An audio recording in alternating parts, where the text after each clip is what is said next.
viendo, en realidad tenemos que pasar, a ver que voy a poner el documento. Tenemos que comenzar a analizar las definiciones de contrato por género próximo, según el primer criterio de elaboración, que es de definición, que es por crédito, por género próximo y diferencia específica en las codificaciones ahora modernas, pero antes me había olvidado, que lo recordé ahora en la pausa, para una mejor comprensión de lo que vendrá después, sobre todo cuando analicemos la clasificación de la definición de contrato por división, y siempre vinculando al tema de la amplitud o menos de la noción de contrato, es qué sucede con la donación, por ejemplo, con la relación entre contrato y donación en el derecho romano. Porque cualquiera sea la corriente que nosotros podemos seguir o analizar en el ámbito de todo el desarrollo del derecho romano, sea la corriente subjetivista o la otra corriente que pone el acento más sobre el sinalagma, cuyo máximo representante fue Laveón, en ninguna de las referidas estas nociones de contrato se incluían las figuras estructuralmente unilaterales como el testamento, legados, etcétera, es decir, donde hay solo una parte, esto es obvio, pero tampoco se incluían en el derecho romano algunas figuras estructuralmente bilaterales pero gratuitas, entre las que se encuentra de manera particular la donación. La donación no está en ninguna de esas elaboraciones que hemos visto. No obstante ser una figura antigua, conocida desde la época arcaica en el ámbito del derecho romano, Gallo, cuando en el siglo II en sus instituciones hace una síntesis del cuadro contractual, en realidad no del cuadro de los contratos, sino de los modos en los que una obligación puede ser contraída, en realidad enumera los contratos verbales, que son Esponcio Stipulatio, los contratos nominales, que es el caso del nomen transcriptitium, dos contratos de tipo formal, uno oral, el otro escrito, los contratos reales, entre los cuales coloca el mutuo, como habíamos visto, y después agrega la categoría de los contratos consensuales, en los cuales, sin embargo, no basta el consentimiento, incluso en la obra de Gallo, porque Gallo lo que dice, Gallo es un poco ambiguo en esto, dice que en realidad en los contratos consensuales son aquellos que se perfeccionan con el consentimiento, pero en base a la buena fe, es decir, el principio de buena fe ahí en el ámbito de los contratos consensuales tiene una función de otorgarles vinculatoriedad, es decir, no es suficiente solamente el elemento subjetivo, si bien después él, en otro fragmento, siempre de las instituciones muy cerca a donde él hace la clasificación de los contratos, parecería como Sextopedio, sin citarlo obviamente, pero como Sextopedio parecería reconocer que que lo que es característico del contrato en cuanto acto ilícito obligante es el elemento de la intencionalidad, es decir, el de la intención de obligarse, aclaración de la cual en realidad muchos autores han interpretado que por lo tanto él se ascribía a esta corriente consensualista de la noción de contrato. Pero volviendo a la donación, en esa clasificación que él hace una síntesis de todos los negocios contractuales, no la incluye. La donación, hace referencia a la donación, pero la donación la incluye en el libro segundo sobre las cosas, después de haber tratado los derechos reales, la clasificación de las cosas, los derechos reales, y próximo al testamento, sistemática que conservará por otro lado, las instituciones también de Justiniano, y de ahí pasará a las codificaciones modernas. Muchos códigos, entre los cuales, como recordaba anteriormente, el modelo seguido por Bello es el de regularla como un acto, calificarla como un acto y regularla en la parte correspondiente, es decir, más próximo al de las sucesiones, siempre en el ámbito de los bienes, digamos, como en realidad había previsto Gallo y había previsto también Justiniano, que son, digamos, el modelo institucional gallano-justinianeo es el que siguió en cuanto a la sistemática del código francés, en realidad como consecuencia de que lo habían seguido ya juristas precedentes. Por lo tanto, en el derecho romano clásico la donación no constituía un acto jurídico típico, autónomo, sino que en realidad era una causa, era un fin práctico, es decir, la donación es causa que calificaba a los distintos actos con los cuales un sujeto podía en realidad beneficiar a otro. Es por ello que según fuera su objeto, es decir, cuál fuera el objeto el tipo de bien que constituía el objeto de la obligación, era distinto el acto al que se debía recurrir. Si era un bien mueble de presente, en realidad se tenía que recurrir a la tradición. Si era un bien inmueble, o mejor dicho, una rex mancipi, que era un esclavo, un animal de labranza, es decir, bienes importantes vinculados a la actividad agraria romana originaria, se tenía que recurrir a un negocio formal en presencia de testigos, como era la mancipatio. Si la promesa era de futuro, a el esquema de la sponsio stipulatio. Por lo tanto, no era un negocio autónomo. Adquiere en realidad la característica de negocio autónomo cuando estos modos de adquisición arcaicos, como la sponsio stipulatio, la emancipatio, comienzan a desaparecer. Cuando desaparecen y son sustituidos por la compraventa, por otros negocios contractuales nuevos, incluso por los negocios atípicos, la donación va adquiriendo el carácter de negocio autónomo y de negocio típico, al que se le impone además una formalidad particular para su validez, la denominada insinuatio, conservada por Bello con un significado distinto a este del derecho romano. En el derecho romano la insinuatio constituía en una formalidad escrita, y además después la inscripción de ese documento escrito en un registro particular, pero sin reconocérsele nunca el carácter de contrato, es decir, nunca se le incluyó en el ámbito de los contratos. Esta metodología, vimos, fue conservada, como ya anticipé, en algunos códigos que vamos a ver en el día de mañana cuando analicemos la definición de contrato por división. Entonces, esto era una última cosa de la cual me había olvidado, que la quisiera rescatar aquí, porque nos va a servir para comprender mejor la noción de contrato que llegó a nuestros códigos, y para ver después cómo podemos definir el contrato en los instrumentos de armonización del derecho a nivel subregional. Pasamos ahora al análisis entonces de las definiciones de contrato por género próximo y diferencia específica en los códigos latinoamericanos. La primera observación general que se puede hacer es que,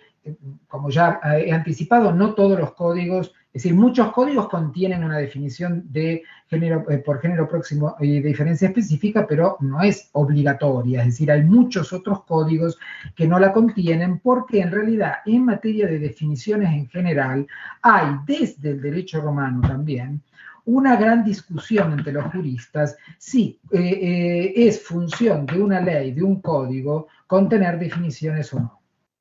Y en esto hay algunas diferencias en cuanto a categorías de codificaciones. Por ejemplo, toda la codificación germánica no contiene definiciones, y por lo tanto algunos códigos latinoamericanos que inspirados por esta codificación, por la codificación germánica, sobre todo códigos más del siglo XX, no contienen ningún tipo de definiciones o contienen pocas definiciones. El ejemplo más paradigmático en América Latina es el de la codificación brasileña. Otros códigos, siguiendo en alguna medida otra corriente de juristas que en cambio consideran que la ley puede también contener, que no es una labor exclusiva de la doctrina la elaboración de definiciones y clasificaciones, sino que estas pueden estar contenidas también en los códigos, las contienen tanto en Europa como en América Latina. Y con respecto al contrato en particular, estas definiciones, tanto por género próximo, diferencia específica, como por división y partición, estaban contenidas en el artículo 1101, del 1102 al 1107, al 1106 creo, y después en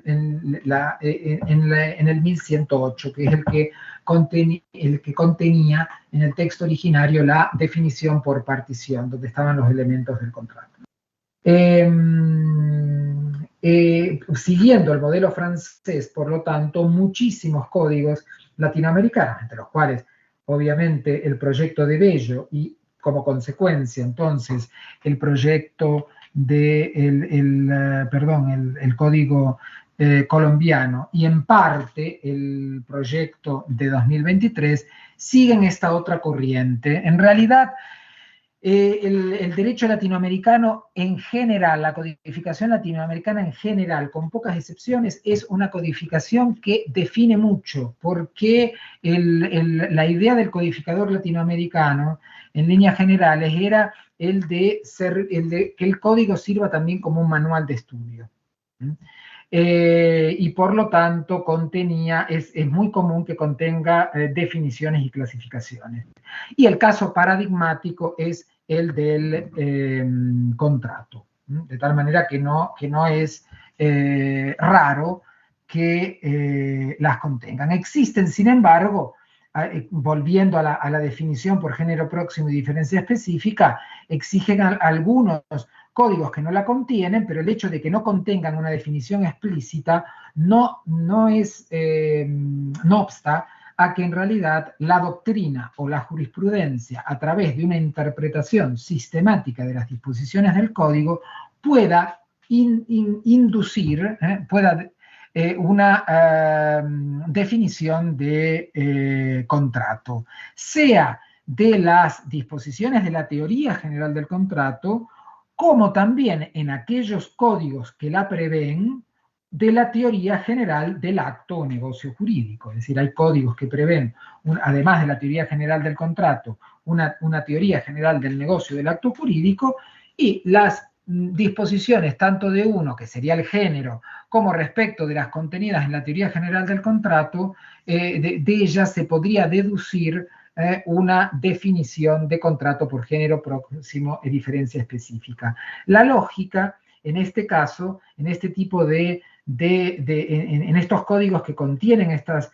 definiciones, es de colocar, es decir, la regla dialéctica justa, correcta desde el punto de vista definitorio, es colocar el contrato en una estructura vertical de categorías sistemáticas generales, partiendo obviamente del hecho jurídico, el hecho humano, del hecho humano voluntario o involuntario, el voluntario lícito e ilícito, el lícito, el acto o negocio jurídico. En algunos casos se usan como sinónimos o como alternativas, en otros el acto es una categoría más general del negocio jurídico. Después las distintas clases de negocio jurídico, los negocios jurídicos entre vivos y mortis causa, los negocios jurídicos unilaterales y bilaterales, y por lo tanto el contrato, el matrimonio pertenece al bilateral, el testamento al unilateral mortis causa, ¿no? Los otros dos a los intervivos, y completar así el cuadro. Como decía, algunos códigos presentan, regulan, reglamentan todas estas categorías generales porque presentan en su articulado una parte general dedicada generalmente a tres nociones fundamentales que son los tres elementos de la relación jurídica, ¿no? Que es el caso de la regulación de la persona, la regulación de los bienes y después la regulación de los hechos, actos y negocios jurídicos. Los códigos, digamos, que siguieron un poco la metodología francesa no prevén una parte general y una regulación del acto jurídico. Los que en cambio siguieron, digamos, a la pandectística alemana, sí prevén esta parte general y reglamentan también este género al que pertenece el contrato y toda esta, digamos, estructura vertical de categorías generales, del hecho, el acto, el negocio, etcétera, etcétera. Existe, después ya vamos a ver, en realidad el caso del Código Colombiano Civil elaborado sobre la base del proyecto de Bello, si bien se puede inscribir en términos generales al modelo francés, Bello introduce algo del modelo, digamos, alemán, del modelo prepandectístico, del modelo en realidad de la historia del Saviniano, ¿no? Savigny puede ser considerado por algunos como el punto de partida a la pandectística, pero no es un pandectista, es en realidad el de la Escuela del Derecho alemana. Pero él ya construye en su sistema del derecho romano actual estas categorías generales. Esta obra en su traducción francesa fue consultada por los codificadores latinoamericanos del siglo XIX y por lo tanto vamos a ver qué resabios de esta corriente existen también en el Código de Bello y por lo tanto existen también, aunque más no sea muy embrionariamente en el Código Civil colombiano. Otros códigos, en cambio, siguiendo al código, digamos, francés, pero sobre todo porque digamos que los códigos anteriores, esos que colocan al contrato en una estructura de tipo vertical, de categorías generales sistematizadas, responderían indirectamente a una línea, digamos, evolutiva que parte de la definición, esa que habíamos visto del avión de contrato, contenida en un fragmento en la que se hace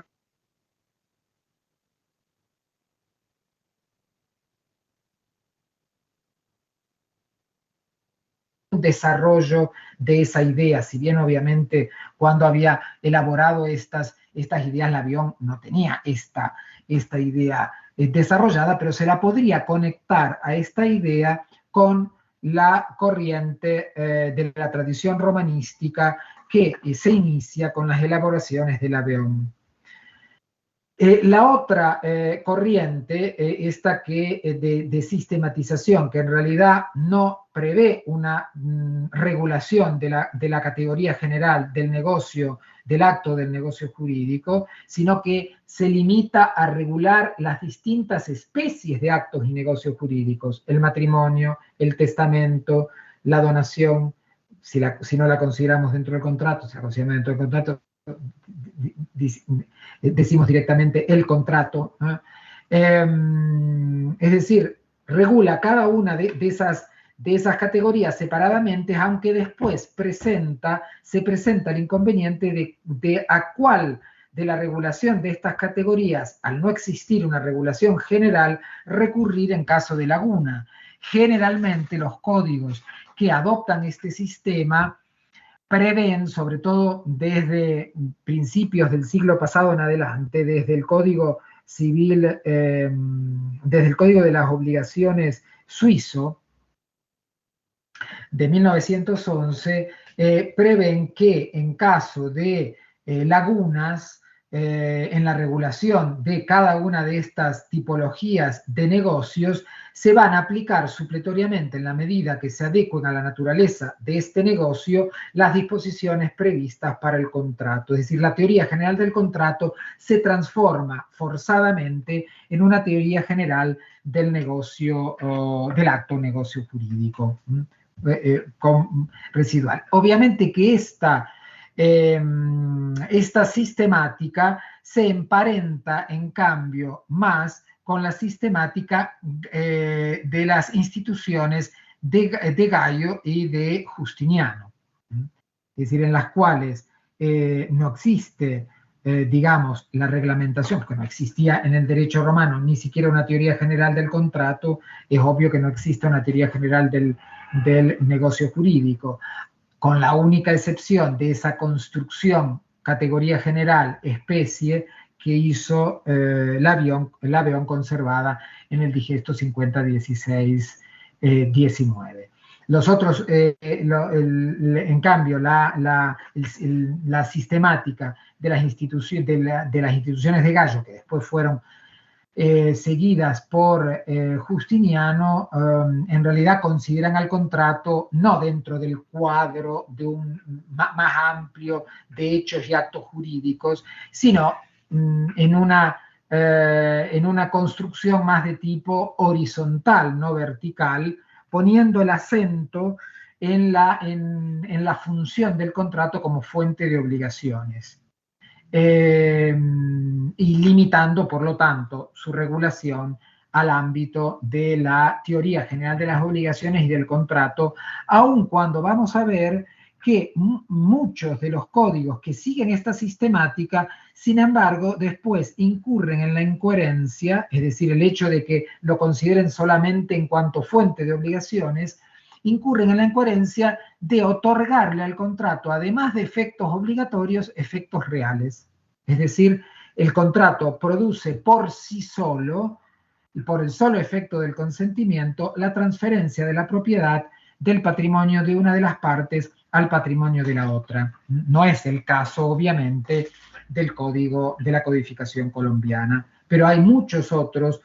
porque Bello se apartó en esto al código francés, que es el que impuso, el que introdujo en materia legislativa este modelo, el modelo consensualista, en el sentido a los efectos de la transmisión de la propiedad, sino que él se conservó el modelo del derecho romano clásico, que es aquel según el cual el contrato solo produce efectos obligacionales, y para que se produzca la transferencia de un derecho, del derecho de propiedad o de un derecho real, se requiere, además del contrato, que es el título, el modo traslativo de ese derecho real, que según la legislación puede ser la tradición, puede ser la inscripción registral, etc. Es decir, distintos modos. Entonces, hay códigos, como vamos a ver, cuando analicemos la diferencia específica de las nociones de la definición de contrato, que le otorgan al contrato, no obstante considerarlo sistemáticamente, porque no regulan la teoría general del negocio o acto jurídico, solamente respecto de la categoría obligacional de la obligación. Sin embargo, después le otorgan un efecto que va mucho más allá, al del derecho de las obligaciones, porque le otorgan efectos reales al mismo. La mayor parte, decíamos, de los códigos latinoamericanos ubican el contrato dentro del género acto negocio jurídico, sobre todo los códigos elaborados en base a los proyectos que redactaron los denominados padres fundadores del derecho latinoamericano, que son Andrés Bello, venezolano nacionalizado chileno, Augusto Teixeira de Freitas, que fue un brasileño que elaboró un proyecto de Código Civil para Brasil que no se aprobó. Brasil no aprobó ese proyecto, terminó aprobando otro proyecto, pero que influenció obviamente el código brasileño y que influenció mucho el código argentino. Y el tercer padre fundador, digamos, del derecho privado latinoamericano fue el codificador argentino Dalmacio Vélez Arfiel. Es decir, estos tres, ¿por qué son considerados padres fundadores? Porque como verán más adelante, estos códigos han circulado mucho por América Latina. El de Bello, sin lugar a dudas, fue el que más circuló. Pero también los otros han circulado e incluso se han influenciado recíprocamente, ¿no? De tal manera que son los tres juristas con una formación fuertemente romanista, de tal manera que le han dado a sus proyectos, la mayoría de los cuales después convertidos en códigos de los gobiernos, de los países cuyos gobiernos se lo encargaron, pero que después circularon también por el prestigio de ellos, sobre todo el de Bello, por otros ordenamientos jurídicos, son códigos que gozan de una alta dosis de originalidad, es decir, no son una mera copia, transcripción, adaptación o reproducción de códigos europeos y sobre todo del código francés. Es, sin lugar a dudas, el código francés en el siglo XIX el gran modelo a nivel mundial, no solo en América Latina, sino en la misma Europa, el modelo predominante de codificación. Pero la codificación latinoamericana es una codificación muy rica, una codificación que llevó muchos años de elaboración. Bello trabajó casi 15 años, Vélez Arfiel casi 5 o 6,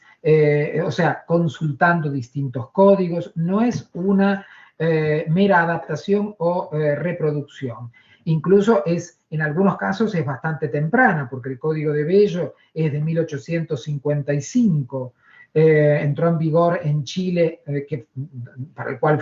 país para el cual fue elaborado en 1857, y de ahí empezó a circular por América Latina, ya sea circular su texto en forma integral o influenciando los o códigos que no han adoptado su texto, pero que de todas maneras la presencia de este código se siente mucho en muchísimos códigos. Obviamente son códigos que se han apartado del código francés en este sentido, fueron influenciados, pero no lo reprodujeron. Y en lo que respecta a la elaboración o a la referencia a este género, acto o negocio jurídico, se han anticipado al BGB, porque el BGB es de 1896, entró en vigor en 1900, y todos estos trabajos realizados por los denominados padres fundadores del derecho privado latinoamericano es anterior. Son códigos que incluso sus códigos entraron en vigor 50, 30 años antes que el código alemán. Además, presentan la particularidad en cuanto a esto, en cuanto a la originalidad, si los ponemos en comparación con el BGB, que todos estos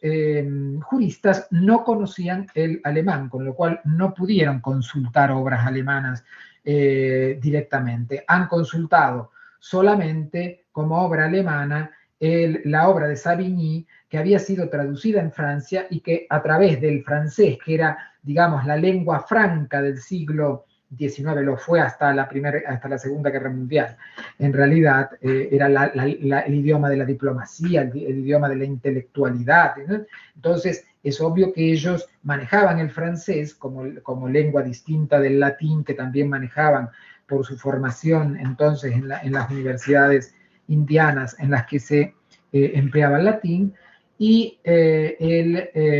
español o el portugués según el caso. Pero no obstante de hablar ese idioma y por lo tanto tener fácil acceso a la literatura francesa, no se dejaron influenciar por el modelo del código francés, trataron de hacer una obra original. En primer lugar, debe citarse, obviamente, por motivos cronológicos, el código de Chile de 1855, adoptado en el 58 por Ecuador, Colombia a partir de 1859, porque lo comienzan a adoptar distintos estados de la Confederación Granadina, después lo adoptará la República de Colombia, más adelante, fecha que ustedes saben, yo no me acuerdo, creo en 1887, 88, y también El Salvador. Estos son países que han adoptado directamente el texto del código y hoy en su mayor parte todavía vigente, con después cada país con sus respectivas modificaciones. El cual, si bien se atiene, como decía, a la sistemática gallano-justinianea, en términos generales, introduce un título que es el de los actos y declaraciones de voluntad dentro del libro referido a las obligaciones en general y a los contratos,